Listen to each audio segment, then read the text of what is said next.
আজি বিশ্ব কেইটামান গুৰুত্বপূৰ্ণ বাতৰি লৈ আপোনালোকৰ মাজত উপস্থিত হৈছোঁ আৰু এনেকৈ গুৰুত্বপূৰ্ণ বাতৰিসমূহ পাই থাকিবলৈ আমাৰ চেনেলটো ছাবস্ক্ৰাইব কৰিবলৈ নাপাহৰিব। আমি সেই গুৰুত্বপূৰ্ণ বাতৰিকেইটালৈ আগবাঢ়োঁ।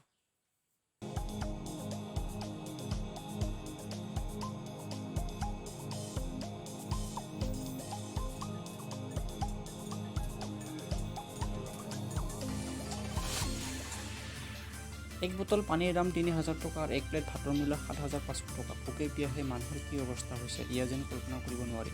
কাবুল এয়াৰপৰ্টৰ খাদ্য আৰু পানীৰ মূল্য আকাশচুম্বী হোৱাৰ এক ডাঙৰ খবৰ আহিছে। ইয়াত $40 বা ৩,০০০ টকা উপলব্ধ পানীৰ বটল আছে, আনহাতে এক প্লেট ভাতৰ মূল্য $100 বা ৭,৫০০ টকা হ'বগৈ।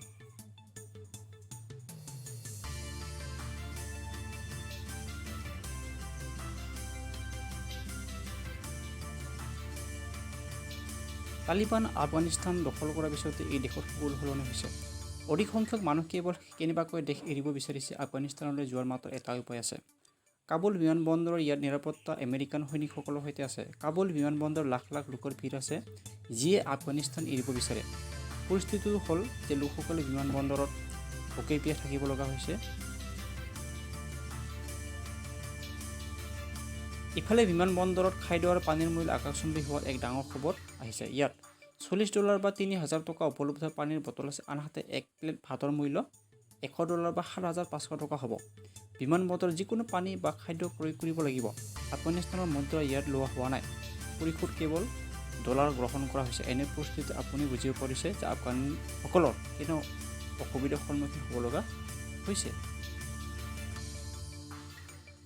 আফগানিস্তানৰ মুদ্ৰা ক'ত ছপা কৰে? ভাৰতৰ মুদ্ৰাতকৈ আফগানীৰ সুৰক্ষা বেছি নেকি? তালিবান দখলৰ পিছত কি অৱস্থা আফগানীৰ? তালিবানে আফগানিস্তানত দখল কৰাৰ পিছতে এই অৱস্থাৰ সন্মুখীন হ'ব লগা হৈছে আফগানিস্তানত।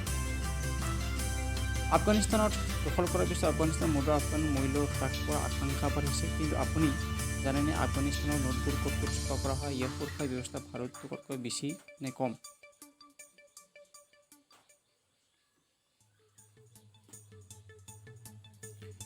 আফগানিস্তানত এক আফগানীৰ পৰা আৰম্ভ কৰি ১,০০০ আফগানলৈ নোটৰ প্ৰচলন আছে। প্ৰতি ৫ বছৰৰ মূৰত ই আফগান নোট ইংলেণ্ড স্থিত বিশ্বৰ সকলোতকৈ ডাঙৰ মুদ্ৰা ছপা কৰা প্ৰেছ ডেলাৰৱেত ছপা কৰা হয়। এই প্ৰেছত বিশ্বৰ সকলোতকৈ ডাঙৰ বুলি বৰ্তমান ক্ষেত্ৰত বিবেচিত হৈছে।